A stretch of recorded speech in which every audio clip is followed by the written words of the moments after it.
You often counsel your members to be dignified in their response Yes. to take the high ground. Did you step on that message by tearing up? No, I did not. No, I did not. I tore up a manifesto of mistruths. It's very hard for us to get you to talk about the issues that we are working on, HR 3, infrastructure, and the rest. He misrepresented all of that. It was necessary to get the attention of the American people to say, this is not true, and this is how it affects you. And I don't need any lessons from anybody, especially the President of the United States, about dignity. Dignity. Is it okay to start saying 4 more years in the House of Representatives? It's just unheard of.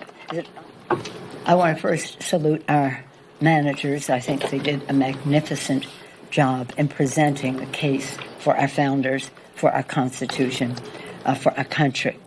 We could not have been better served. Each and every one of them did a magnificent job, and Adam Schiff's leadership was a blessing to our country.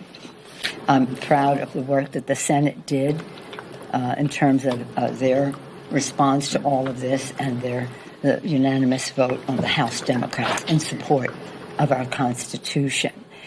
We are now, the Senate has spoken in terms of any punishment to the president. He's impeached forever, no matter what he says or whatever headlines he wants to carry around. You're impeached forever. You're never getting rid of that scar.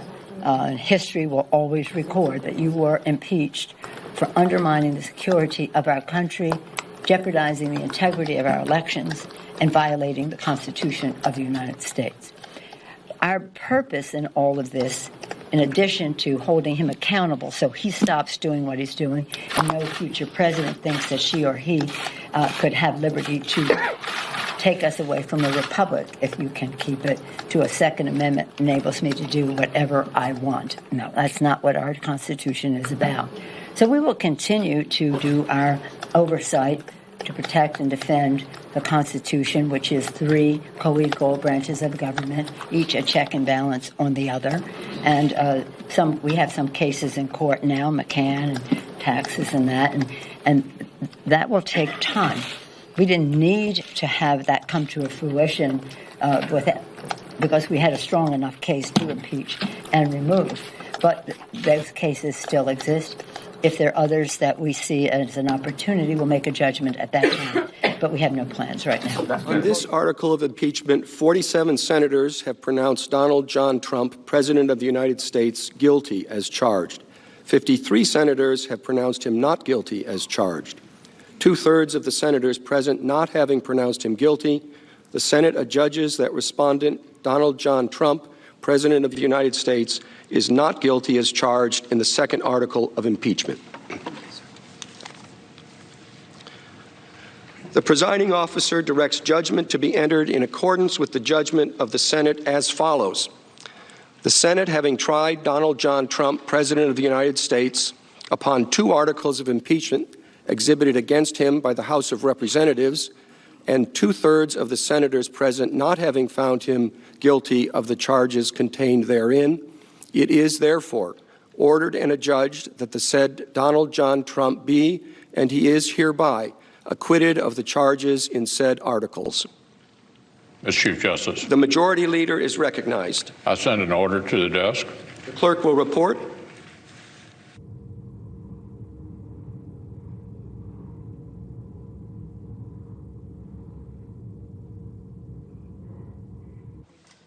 Ordered that the Secretary be directed to communicate to the Secretary of State, as provided by Rule 23 of the Rules of Procedure and Practice in the Senate when sitting on impeachment trials, and also to the House of Representatives, the judgment of the Senate in the case of Donald John Trump, and transmit a certified copy of the judgment to each. Without objection, the order will be entered. Mr. Chief Justice. The Majority Leader is recognized. Before this process fully concludes, I want to very quickly acknowledge a few of the people who helped the Senate fulfill our duty these past weeks. First and foremost, I know my colleagues join me in thanking Chief Justice Roberts for presiding over the Senate trial with a clear head, steady hand, and the forbearance that this rare occasion demands.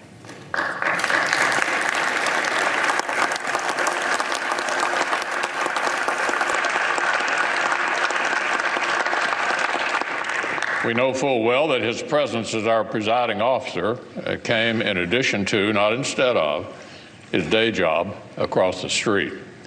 So the Senate thanks the Chief Justice and his staff who helped him perform this unique role. Like his predecessor, Chief Justice Rehnquist, the Senate will be awarding Chief Justice Roberts the Golden Gavel to commemorate his time presiding over this body. We typically award this to new senators after about 100 hours in the chair, but I think we can agree the Chief Justice has put in his due and then some.